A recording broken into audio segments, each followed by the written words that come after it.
શિયાળાનું સાણું ને નાનપણનું નાણું એમ અડદિયો શિયાળામાં ખાઓ તો જ તમારે ફાયદો થાય.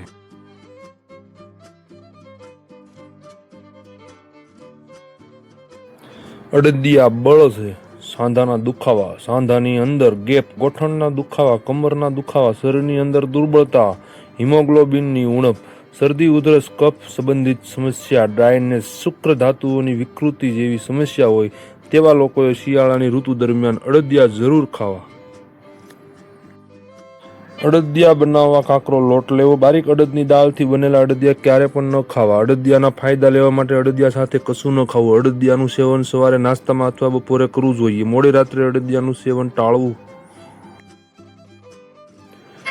1 કિલો અડદની દાળ અને 600-700 ગ્રામ ગાયનું ઘી લેવું. ઘીને અડદના લોટ સાથે મિક્સ કરીને શેકવું. અડદિયામાં સૂંઠ, જાયફળ, તજ, તમાલપત્ર, એલચી, નાગકેસર થોડા વિશેષ પ્રમાણમાં નાખવા.